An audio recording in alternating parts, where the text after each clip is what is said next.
Hello, welcome to News Points on Memories TV. My name is Ofonisa Basibasi. A community is said to be at peace when you have both indigenous and non-indigenous peacefully coexisting. And Akwa Ibom State is that state that is known for its hospitality and its peaceful nature. For non-indigenous to move in and establish businesses that have been of benefit to the people of Akwa Ibom State. So today in the studio with me is the President General Igbo Community Ohaneze Ndibo Akwa Ibom State Chapter, Elder Sunday Uvie, who will tell us more about the peaceful coexistence of Akwa Ibom people and the Igbo people in the Akwa Ibom State community. Please don't go away. We'll be right back after the short break. Memories TV Show, your social diary with loads of colorful events for your delight. We bring you step-by-step account of ceremonies, gigs, and social functions in and out of season. Memories TV Show, educating, entertaining, and mind-blowing. Watch on demand 247 at www.memoriestv.com.ng. For advert placement or participation, call 080-3307-9639 or 080-6342-1183. Welcome back from the short break.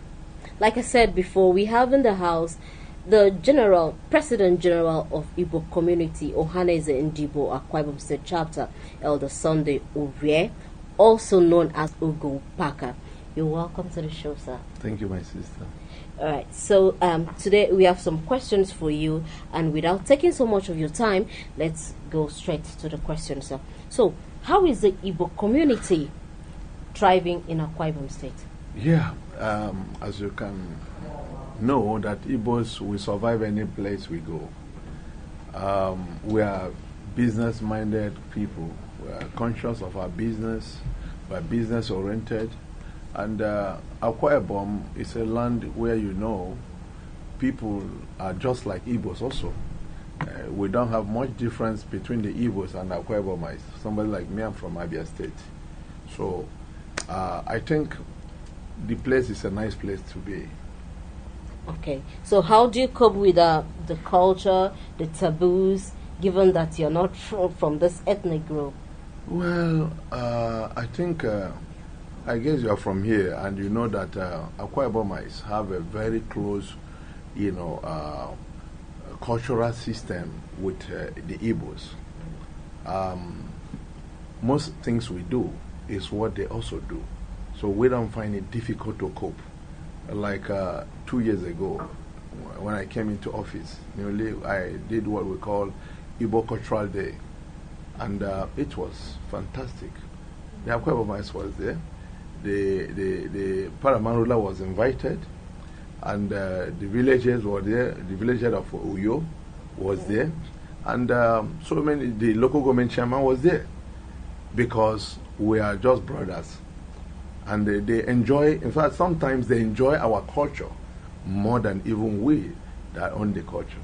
All right, talking about the Igbo Cultural Day. You know, in some other states, when we talk about the Igbo Day, people come to a standstill to watch. It's always a grand event, but I don't think we have much of that here in Akwa Ibom. What could be the reason? Yes, to be frank, indeed, there's a little issues that made it that way, and that's why, by God's grace, we are seeking the face of God, so that unity, that cordial relationship will come back. Because when you hear Igbo Day, you will actually know that the state will shake a bit, because everywhere will be locked down. You will begin to imagine, is it actually them that own the state? Because of our level of commitment in business. Yes, and by special grace of God, we are coming up with a great man of God in the land that God has sent for a purpose like this. When you find things difficult, when things are not working, and in the person of Reverend Dr. Umubai, he is having a strong event with us.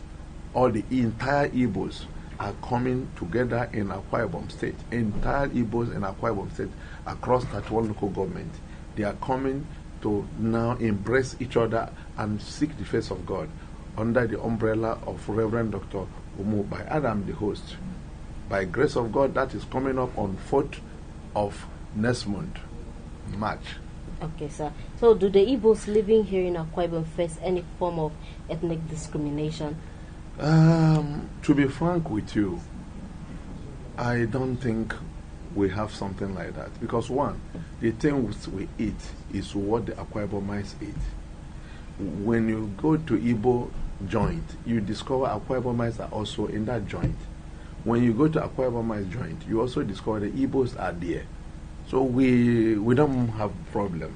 Oh. Yes, actually we don't have problem. Okay, but is there any major challenge that the Igbos are facing in the state? Yes, the major challenge we are facing is the recognition. The recognition is not all that there. The government of the day are not giving the Igbos the level of recognition we expect to have. For instance, there are people that did not even give the support during the election. In fact, they declare support of another party openly. But the entire Igbos, the Igbo community, I was on air 24 hours speaking, telling my people. In fact, I told them, if you don't play PDP, you are going to pay a fine of 10,000 naira. It was on air. And we started supporting the government of the day right from when His Excellency was SSG in the state. We begin to push our support. Until today, we are still giving him support. But the recognition is not all that there. So are you saying that the Igbos actually have influence on the politics of the day? Yes, of course, because we have number in Akwa Ibom, and you know that. And I also talk about the non-indigenous. We have numbers. You know, I think I didn't tell you, I'm the President General of non-indigenous Akwa Ibom State. So we have a lot to contribute. We cast our vote. We go for campaign. That's beautiful. Yeah. So do you hope to have a representative in the State House someday? Yes, of course. Because in Kano we have it. In Plateau we have it. In Lagos we have it. And so many other places. And I know one day God will touch the heart of the indigents to even ask us for it. I think Udom has tried for one thing, has given us to a non-indigent, which is the first time anyway. Let me also commend him on that. But we are still expecting more. We believe that we need on non-indigent, very important. Somebody who can represent the non-indigent. Okay. Yes. So what are the future plans of Igbo community? Yes, we have a lot of plans. As you know, we are developers. We don't come to states and we start discriminating. This is not our land. We make money and take it our land, unlike other tribes. When we make money in the land, we invest in the land. You can see everywhere we are building houses. Yes, we are like that. You go to the housing, you see people building houses. As the non-indigenous are building, the indigenous are building. Are you getting me? Not when the indigenous are building, you are not just trying to remain as a tenant. That means you have evil intention. You can one day commit crime and leave the city. But as long as you have investment in that land, you are going nowhere. When I was discussing with Excellency, when the time he lost his daddy, he said there is nothing different between the Igbos and the Akwa Ibomites. He certainly said it. He said wherever we are, we should take it as our home. That nobody should come and tell us that we are not part and parcel of the indigents. And that's why I love him so much. In fact, I believe in him so much. And I believe there's no way you can see him today and you say there's difference between him and Igbo man. So do the Igbos have any specific rules or body of rules and regulation governing them while they are staying here in the state? Not just this state, but let me start with this state. The Igbos, the way we operate like the Jews. We have a platform that we operate that as I'm sitting here, I know what is happening among the Igbos in Lagos. I know what is happening in Kano. I can quickly call the leader of the Igbo community in Kano and ask him what is going on. And they will pass information to me. And he can also call me. We relate That's why we have what they call Ohaneze in the Igbo. And in every state you see them. As I'm sitting here, if I want to have information about what is happening to the Igbos in Ekore Ebene town, I will call the leader of Igbo community in Ekore Ebene. What is happening? I was told that one of our sons do this or do. He said, no, it's wrong information. I'm there already. You can understand the way we operate. And that's why we advise that the moment you enter to the city, go and look for your brothers, register to become a member of that body. And there's one thing Igbos does that is not common. Whether you're a member or not, if anything seriously happened to any Igbo man, we call it Onyaga na Wanneya, means don't leave your brother. We must immediately react to make sure we save him first before we now ask, are you a member or not? But we must first of all rescue you. And that's why we would say, Igbo said, Onyaga na Wanneya means let nobody leave his brother. And you see, that is one of the things that is actually helping us. Whether you are from Abia, you are from Imo, you are from Ebonyi, wherever you come, as long as it's within the 5-6 states of the Igbo land, we believe that we are one blood. So first of all, we save you. We have government of our own. In Igbo land, the same thing. In our families, the same thing. We have that kind of way to coordinate ourselves without government coming in. By right, the Igbos don't supposed to call police. You don't bring police to your brother. You don't take your brother to court. Most of the cases we preside on our own. Like us, I'm the leader. I have other leaders, chapter leaders. If this leader you are not comfortable with, you can take it to the other leader. Let him look into your matter. If you finish looking and you are not comfortable, you can take it to the other one. He will look into the matter. Before you know it, they will settle. And today, thank God, some matters from police station, they will say, okay, since your leader is here, take it to him. If it's between the two Igbos, and they will bring it to my own kingdom, and I will preside over the matter, and they will all go home happily. All right. So talking about Igbo, we all know that the Igbos are really, really business inclined. So how is the business terrain here in Akwa Ibom? Yeah, we're trying. Even our women, everybody, all hands on desk. We're all trying to make sure, the Akwa Ibom, you see, you know very well that it's not actually business state. It's a place that government workers are more. But the indigenous are also trying. In fact, that is the only state that is competing with the Igbos in business. The Akwa Ibomers. In other states, you can't see pharmacy and you start asking who owns it. You have already drawn conclusion that it's Igbo. You can't go to buy spare parts and you begin to see another tribe. You conclude that it's Igbos. But here it's not like that. Akwa Ibomers are there. They are also hitting to make sure they also do something that we are doing. So the competition here is balanced. The indigenes are doing and we are also doing. Okay. The present government has moved for industrialization in the state. How is that affecting the Igbo community? Yes, the Igbos are one of the people that actually said support His Excellency Udom Emmanuel because he's a banker and he has that belief. We have that belief that as a banker, he's going to support business people because we believe in business. We're not good in politics. And at the end of the day, we are still pressing that he make more effort for the industrialization because actually we must speak the truth. We need more effort for industrialization. Okay. Yes, because that is, I can remember vividly how many times I was using it as a campaign when I was speaking on his behalf, right from when he was SSG. I'm telling you the gospel truth.